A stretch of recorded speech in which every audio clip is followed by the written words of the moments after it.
서석구 서석구. 자, 스탑 더 스틸. 우리 학생들이 원함 모시겠습니다. 예. 왜냐면 풍속에 계시죠. 여러분 반갑습니다. 저는 박근혜 대통령 탄핵 사건을 변론한 서석구 변호사입니다. 박근혜 대통령 탄핵 사건 국회에서요 탄핵 소추안을 낼 때 박근혜 대통령이 아주 천문학적인 뇌물을 받은 것처럼 그렇게 특정범죄 가중처벌법 뇌물죄를 적용해가지고 탄핵 소추를 했습니다. 그런데 박근혜 대통령이 돈 한 푼도 안 먹었거든요. 나중에 검찰에서도 논거할 때 박근혜 대통령은 경제적 이익을 취한 바가 없기 때문에 추징을 하지 않겠다 이렇게 얘기했습니다.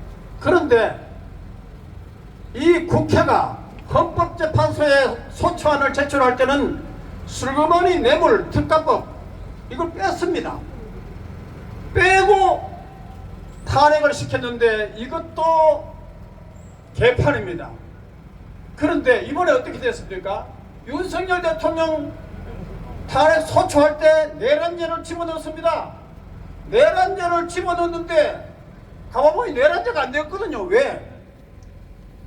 부정선거 증거 확보하기 위해서 선관위에 주력부대를 보낸 거예요.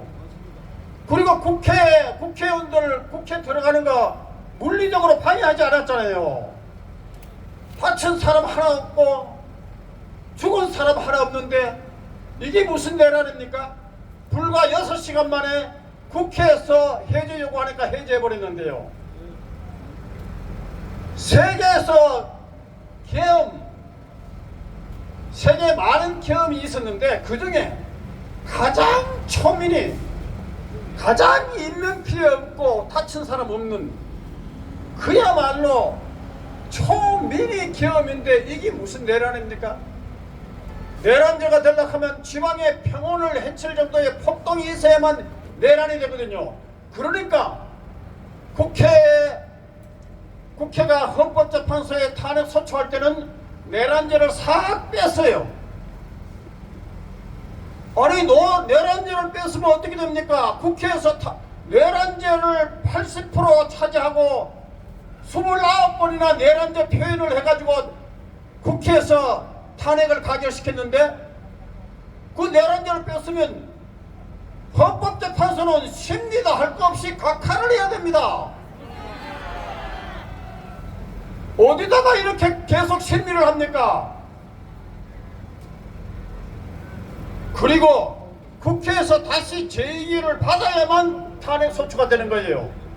이런 무법천지 날강도 같은 이 헌법재판소 지금 권한 대행하는 자가 누굽니까? 문영배 아닙니까? 이 사람 우리법 연구회 출신입니다. 문재인 정부 때 대법원장 했는 김명수도 우리법연구회 출신입니다. 우리법연구회 출신이 대법원도 장악하고 헌법재판소도 장악하고 문재인 정권 김명수 우리법연구회 회장 출신 대법원장의 사법부를 골병들였잖아요.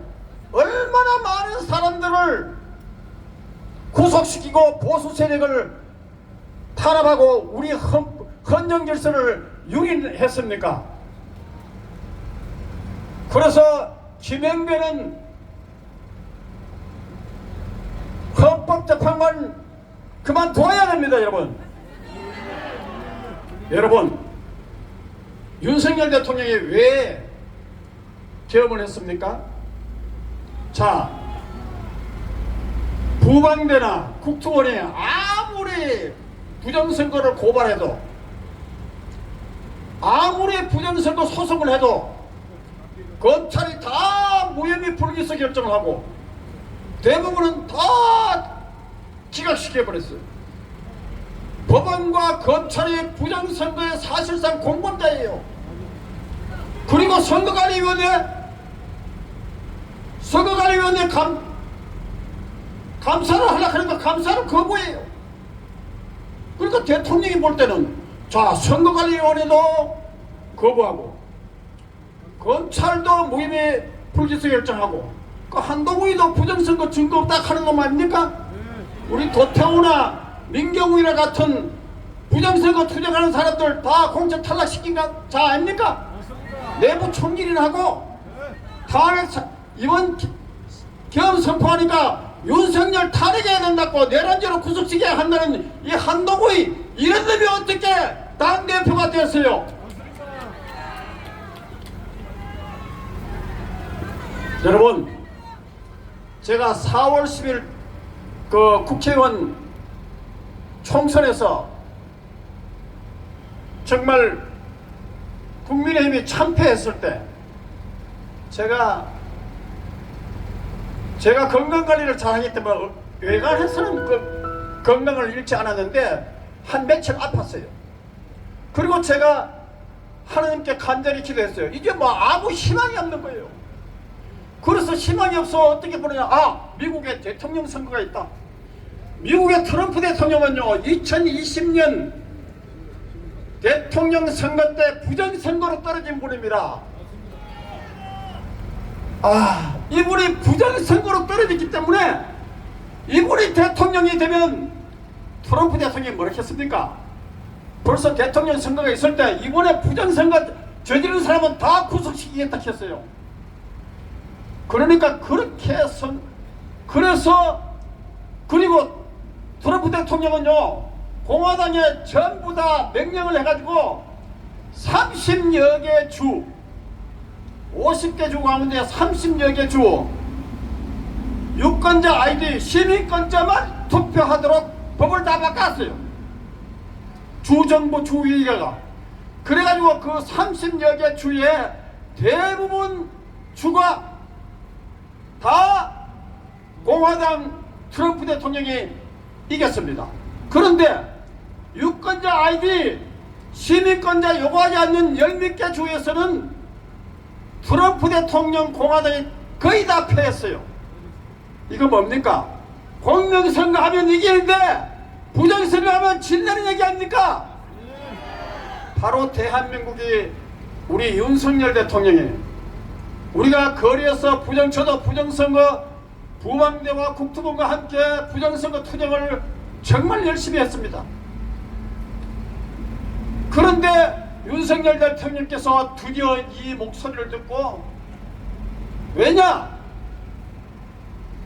4.15 총선 때도요 국민의힘이 한석 이겼어요. 그리고 전체 득표소 수도 2% 더 이겼어요. 선거 당일 개표 결과에 의하면.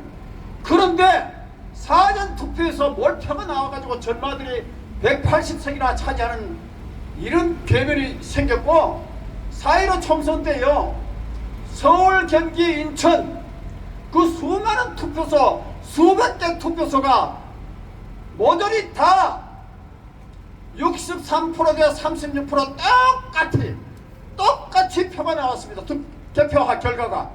여러분 수백 개 투표구에서 어떻게 여야 비율이 63대 36으로 똑같이 나올 수 있습니까?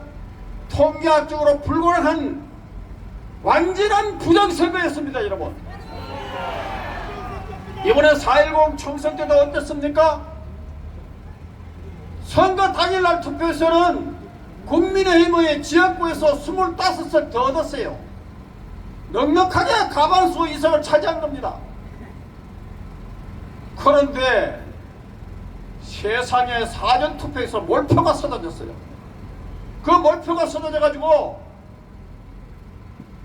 야권이 192석이나 차지하고 국민의힘은 108석밖에 차지 못한 겁니다.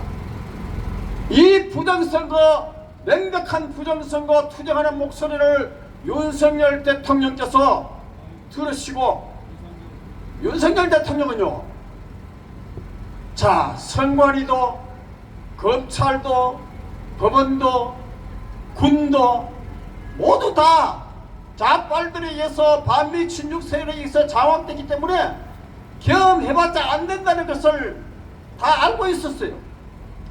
그런데 윤석열 대통령의 선관위를 급습했습니다. 여러분, 스카이데일리에서요 보도했지만은 선관위에 그날 급습할 때 선관위 연수원에 99명의 중공 간첩이 있었어요. 그 중공 간첩, 이것이 가짜 뉴스니 아니니 말이 많았잖아요. 제가 미국의 트럼프 필성 미주 한인팀 그 팀에 제가 고문을 했습니다. 그 회장님이 스카이데일리와 인터뷰에서 미국 법무부가 중공 간첩 99명이 선관위에서 일본 오키나와를 거쳐가지고 다 압송을 해가지고 오키나와에서 일본은 미국으로 압송했다는 것이, 이것이 팩트다, 사실이다, 미국 국무부도 인정을 했다고 김회창 박사가 얘기했습니다.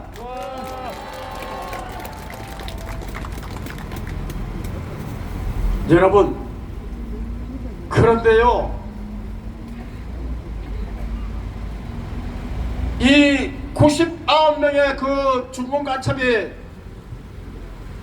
미국에 가가지고 실토한 게 뭐냐? 한국의 부정선거에도 개입했고 미국의 부정선거에도 개입했다고 폭로했습니다.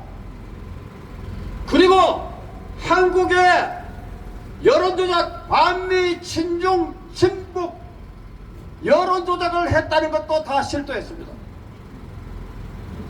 그리고 트럼프 대통령이 350개에 달하는 행정명령을 발동했습니다. 그 명령에는 어떤 것이 있느냐? 한국에서 한국의 국익에 반하고 미국의 국익에 반하는 부정선거가 이루어졌을 때는 한국 국민들이 제소하면, 미국에 제소하면 조사하겠다는 겁니다.